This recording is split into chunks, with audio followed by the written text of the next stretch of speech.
Welcome to the lecture series, The Robots of the Dawn by Isaac Asimov. So, we will be dealing the robots of the dawn in the coming three lectures. So, the robots of the dawn actually for is a part of the robot series by Isaac Asimov. So, before Robots of the Dawn, he has written The Caves of Steel, after which it is Naked Sun, and after that, the trilogy. Robots of the Dawn makes the series as a trilogy, and Isaac Asimov did not stop with the Robots of the Dawn. He also wrote the fourth novel called The Robots and the Empire. So this is a science fiction, and there are so many other series written by Isaac Asimov, and this is called as the Robot series. Okay. Apart from this, we have the Foundation series, and there are many other science fiction which is written by Isaac Asimov. So, a basic introduction to the novel. So this is a science fiction, a masterpiece by Isaac Asimov.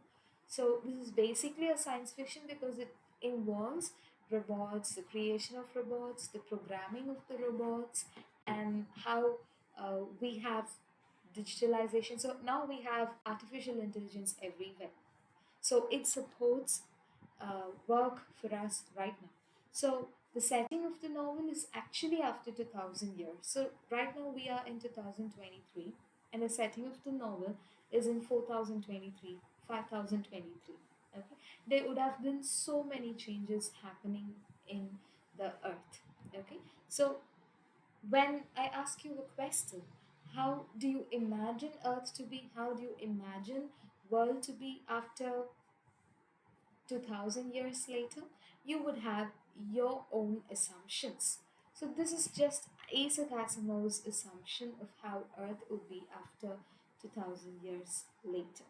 Okay, so before we get into the chapter wise summary and the progress of the plot, we need to know the background for the novel. Okay, so after 2000 years, according to Isaac Asimov, Earth has been overpopulated. Okay, there's no hope left on earth for humans to live. So they have started to colonize not countries, but now it is the planets. Okay, like how Britishers started to settle in different countries and continents. Earth, people on Earth, since there's no more hope, there's no more, you cannot sustain on Earth, they've started to move to other spacer planets. Okay, so like this, humans have started to colonize the galaxy, and there are about 50 planets on which humans are right now living. Okay, so Earth is just one among them, and Asimov discusses only three planets. In his first novel, The Caves of the Steel, the setting of the play is on Earth. The second novel, Naked Sun, the setting of the play is on Solaria, and in The Robots of the Dawn, it is Aurora. Okay, so as I mentioned earlier, like how we have so many artificial intelligence equipping us with work right now, there are robots everywhere on every planet. Okay, but their dependency differs. Say in Solaria, you have about for per 10,000 robots per person. Okay, though you're able to afford for robots or not, the government itself sponsors you 10,000 robots. Imagine 10,000 robots for a single person. Okay, in Aurora it is different, where you have about 50 robots per person, and you'll have to pay for the robots. You'll have to either rent it or you can own your own robots. Okay, but on Earth it's completely different. People detest robots. Okay, whenever they see a robot they start hitting at it. Okay, they don't want robots to exist along with them, but still robots are exist do exist in earth also.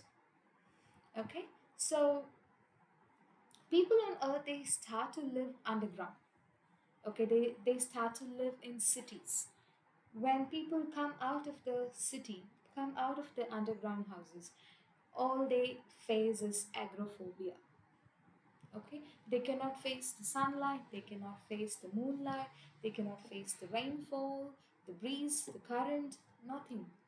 Okay, so underground everything is temperature controlled.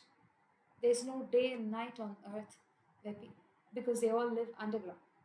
Okay, all they have is artificial light, so they don't know what is day and night. Once they step out of their temperature controlled city, they start to precipitate. Whereas in outer planets, it is not the condition. People still live outside, and the lifespan of human beings on Earth is right now it is 70 to 80. Now imagine after 2000 years, it would even reduce still. Okay, but on Solaria and Aurora and other outer spacer planets, you have humans' lifespan have increased, and they live for around 150 to 180 years. Okay, like there's no population control on Earth, but on Solaria and Aurora, if you need to have a child, you have to first apply for a child. Only if the government approves you, you can have a child. Okay, so establishments is what they call as house in Aurora. In Solaria, it is still houses. Okay, so the major reason for why a simple earth man called Elijah Bailey, you can see in the next slide, Elijah Bailey is the central character. Why is a simple man called to Aurora? Because there's a roboticide. A robot has been killed, murdered. A roadblock has happened. Okay, a mental freeze for the robot has happened. Okay, in the entire universe, you have apart from Elijah Bailey, you have Dr. Han Fastoff, who's also a primary character. He is an Auroran and not an Earthman. So Dr. Han is he's not one, he is the best robotist in the entire universe. So Dr. Han Fastoff has created a human form robot called Robot Janda. There's one more robot called Robot Daniel, but it is for Robot Janda where the roboticide has happened, the mental freeze out has happened. So Robot Janda is killed, and the accusation falls on Dr. Han Fastoff. Now Elijah Bailey has to travel to Aurora to prove Dr. Han as innocent. Okay, so how Elijah travels to Aurora and how Dr. Hanfastorf justifies himself to Elijah and how the plot progresses will be continued in the next video. So, from the next video, we will be looking into the chapter wise summaries and also we'll be analyzing the central themes of the novel. Okay, until then, stay connected. Thank you.